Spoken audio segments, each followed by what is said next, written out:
Now, this final selection is a short story from one of my favourite writers. You don't have to be Will to self-diagnose as a Ballardian. I love his work as it is sardonic, strange, and taps into undercurrents of our human consciousness that most writers shy away from. Ballard's work is like a literary equivalent to Max Ernst's surrealist paintings, but with an utterly matter-of-fact tone to its weirdness. You can't help but hear his words resounding inside your head as if delivered by a BBC announcer from the 60s, but who has unknowingly ingested some odd substance. And we're not talking bleach. He is not alarmed or moralistic about modernism, about the modern life of cars, motorways and consumerism, but nor is he Panglossian about it. He perceives troubling currents and subtly underplays them. This story is later era Ballard. He was in his fourth decade as a writer and wrote this soon after Margaret Thatcher's pivotal Bruges speech of the 19th of September 1988, which was critical in how the UK Conservative Party changed from being a pragmatically pro-European capitalist party to one torn between this and proto-Brexiting Euroscepticism. This was published on the 7th of July 1989 in the Guardian newspaper, accompanied by a Steve Bell cartoon. This was 4 months before the restrictions between East Germany and West Germany were lifted and the Berlin Wall took on a new historical meaning. This story is incredibly prescient, not just of events since 2016, but seems to parallel, in some ways, the, yes, cliche alert, strange times we are living in right now. J.G. Ballard, The Largest Theme Park in the World, published 1989. The creation of a united Europe, so long desired and so bitterly contested, had certain unexpected consequences. The fulfilment of this age-old dream was a cause of justified celebration, of countless street festivals, banquets, and speeches of self-congratulation. But the Europe which had given birth to the Renaissance and the Protestant Reformation, to modern science and the Industrial Revolution, had one last surprise up its sleeve. Needless to say, nothing of this was apparent in 1993. The demolition of so many fiscal and bureaucratic barriers to trade led directly to the goal of a Europe at last united in a political and cultural federation. In 1995, the headiest year since 1968, the necessary legislation was swiftly passed by a dozen parliaments, which dissolved themselves and assigned their powers to the European Assembly at Strasbourg. So there came into being the New Europe, a visionary realm that would miraculously fuse the spirits of Charlemagne and the Smart Card, Michelangelo and the Club Med, St. Augustine and Saint Laurent. Happily exhausted by their efforts, the new Europeans took off for the beaches of the Mediterranean, their tribal mating ground. Blessed by a benevolent sun and a greenhouse sky, the summer of 1995 ran from April to October. 100 million Europeans basked on the sand, leaving behind little more than an army of caretakers to supervise the museums, galleries and cathedrals. Excited by the idea of a federal Europe, a vast influx of tourists arrived from the United States, Japan and the newly liberated nations of the Soviet bloc. Guidebooks in hand, they gorged themselves on the culture and history of Europe, which had now achieved its spiritual destiny of becoming the largest theme park in the world. Sustained by these tourist revenues, the ECU soared above the dollar and yen, even though offices and factories remained deserted from Athens to the Atlantic. Indeed, it was only in the autumn of 1995 that the economists at Brussels resigned themselves to the paradox which no previous government had accepted. Contrary to the Protestant ethic, which had failed so lamentably in the past, the less that Europe worked, the more prosperous and contented it became. Delighted to prove this point, the millions of vacationing Europeans on the beaches of the Mediterranean scarcely stirred from their sun mattresses. Autoroutes and motorways were silent, and graphs of industrial production remained as flat as the cerebral functions of the brain dead. An even more significant fact soon emerged. Most of the vacationing Europeans had extended their holidays from 2 to 3 months, but a substantial minority had decided not to return at all. Along the beaches of the Costa del Sol and Côte d'Azur, thousands of French, British and German tourists failed to catch their return flights from the nearby airport. Instead, they remained in their hotels and apartments, lay beside their swimming pools, and dedicated themselves to the worship of their own skins. At first, this decision to stay was largely confined to the young and unmarried, to former students and the traditional lumpen intelligentsia of the beach. But these latter-day refuseniks soon included lawyers, doctors and accountants. Even families with children chose to remain on perpetual holiday. Ignoring the telegrams and phone calls from their anxious employers in Amsterdam, Paris and Dusseldorf, they made polite excuses, applied sun oil to their shoulders and returned to their sailboats and pedalos. It became all too clear that in rejecting the old Europe of frontiers and national self-interest, they had also rejected the bourgeois values that hid behind them. A demanding occupation, a high disposable income, a future mortgaged to the gods of social and professional status had all been abandoned. At any event, a movement confined to a few resorts along the Mediterranean coast had, by November 1995, involved tens of thousands of holidaymakers. Those who returned home did so with mixed feelings. By the spring of 1996, more than 1 million expatriates had settled in permanent exile among the hotels and apartment complexes of the Mediterranean. By summer, this number vastly increased and brought with it huge demographic and psychological changes. So far, the effects of the beach exodus on the European economy had been slight. Tourism and the sale of large sections of industry to eager Japanese corporations had kept the ECU afloat. As for the exiles in Minorca, Mykonos and the Costa Brava, the cost of living was low and basic necessities few. The hippies and ex-students turned to petty theft and slept on the beach. The lawyers and accountants were able to borrow from their banks when their own resources ran out, offering their homes and businesses as collateral.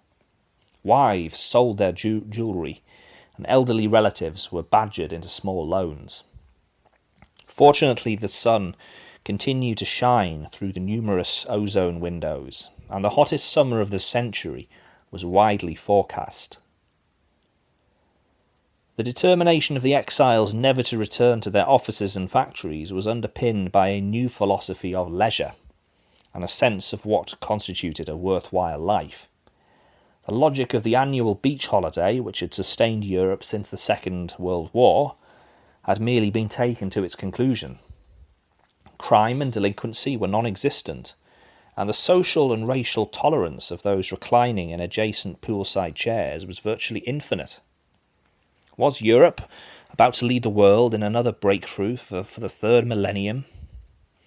A relaxed and un-Puritan sexual regime now flourished, and there was a newfound pride in physical excellence. A host of sporting activities took place. There were classes in judo and karate, aerobics and tai chi. The variety of fringe philosophies began to rival those of California. The first solar cults emerged on the beaches of Torremolinos and Saint-Tropez, where once the Mediterranean coast had been Europe's Florida, a bland parade of marinas and hotels, it was now set to be its Venice beach, a hothouse of muscle building and millennial dreams. In the summer of 1996, the first challenge occurred to this regime of leisure. By now, the beach communities comprise some 5 million exiles, and their financial resources were exhausted. Credit cards had long been cancelled, bank accounts frozen, and governments in Paris, London and Bonn waited for the return of the expatriates to their desks and workbenches. Surprisingly, the determination of the beach communities never wavered. Far from catching their long-delayed return flights, the exiles decided to hold on to their place in the sun. Soon this brought them into direct conflict with local hoteliers and apartment owners, who found themselves housing a huge population of non-paying guests. The police were called in, and the first open riots occurred on the beaches of Malaga, Menton and Rimini. The exiles, however, were difficult to dislodge.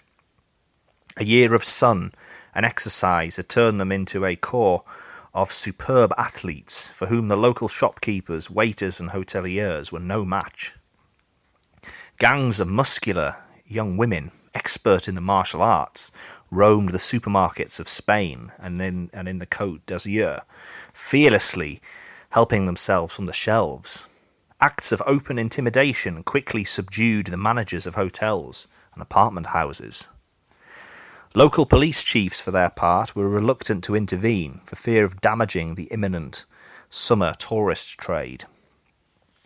The lawyers and accountants among the exiles, all far more educated and intelligent than their provincial rivals, were adept at challenging any eviction orders or charges of theft. The once passive regime of sun and sand had given way to a more militant mood, sustained by the exiles' conviction in the moral and spiritual rightness of their cause. Acting together, they commandeered any empty villas or apartment houses, whose owners were either too terrified to protest or fled the scene altogether. The cult of physical perfection had gripped everyone's imagination. Bodies deformed by years bent over the word processor and fast food counter were now slim and upright, as ideally proportioned as the figures on the Parthenon frieze. The new evangelism concealed behind the exercise and fitness fads of the 1980s now reappeared.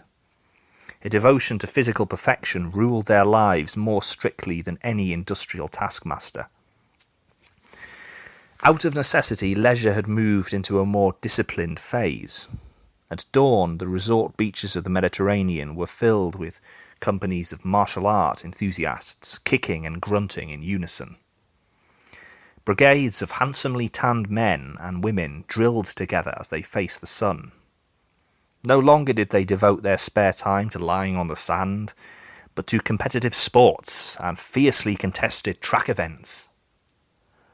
Already the first community leaders had emerged from the strongest and most charismatic of the men and women. The casual anarchy of the earliest days had given way to a sensible and cooperative democracy, where members of informal beach groups had voted on their best course of action before seizing an empty hotel or raiding a wine store. But this democratic phase had failed to meet the needs and emotions of the hour, and the beach communities soon evolved into more authoritarian form. The 1996 holiday season brought a welcome respite and millions of new recruits whose purses were bulging with écus. When they arrived at Marbella, Ibiza, La Grande Motte and Sestri Levante, they found themselves eagerly invited to join the new beach communities. By August 1996, when almost the whole of Europe had set off for the coasts of the sun, the governments of its member countries were faced with the real possibility that much of their populations would not return. Not only would offices and factories be closed forever, but there would be no one left to man the museums and galleries, to collect the dollars, yen and rubles of the foreign tourists who alone sustain their economies. The prospect appeared that the Louvre and Buckingham Palace might be sold to a Japanese hotel corporation, that Chartres and Cologne cathedrals would become subsidiaries of the Disney Company. Forced to act, the Strasbourg Assembly dispatched a number of task forces to the south. Posing as holidaymakers, teams of investigators roamed the cafes and swimming pools. But the pathetic attempts of these bikini bureaucrats to infiltrate and destabilise the beach enclaves came to nothing, and many defected to the ranks of the exiles. So at last, in October 1996, the Strasbourg Assembly announced that the beaches of the Mediterranean were closed, that all forms of exercise outside the workplace or the bedroom were illegal, and that the suntan was a prohibited skin embellishment. Lastly, the Assembly ordered its 30 million absent citizens to return home. Needless to say, these commands were ignored. The beach people who occupied the linear city of the Mediterranean coast, some 3,000 miles long and 300 metres wide, were now a very different breed. The police and gendarmerie who arrived at the coastal resorts found militant bands of body worshippers who had no intention of resuming their previous lives. Aware that a clash with the authorities would take place, they had begun to defend their territory, blockading the beach roads with abandoned cars, fortifying the entrances to hotels and apartment houses. By day, their scuba teams hunted the coastal waters for fish, while at night, raiding parties moved inland, stealing sheep and looting the fields of their vegetable crops. Large sections of Malaga, Saint-Tropez and Corfu were now occupied by exiles, while many of the smaller resorts, such as Rosas and Formentera, were wholly under their control. The first open conflict at Gulf Juan was typically short-lived and indecisive, perhaps unconsciously expecting the emperor to come ashore. As he had done after his escape from Elba, the police were unable to cope with a militant brigade of bronzed and naked mothers, chanting green and feminist slogans, who advanced towards their water cannon. Commandos of dentists and architects, releasing their fiercest karate kicks, strutted through the narrow streets in what seemed to be a display of a new folk tradition, attracting unmanageable crowds of American and Japanese tourists from their Cannes hotels.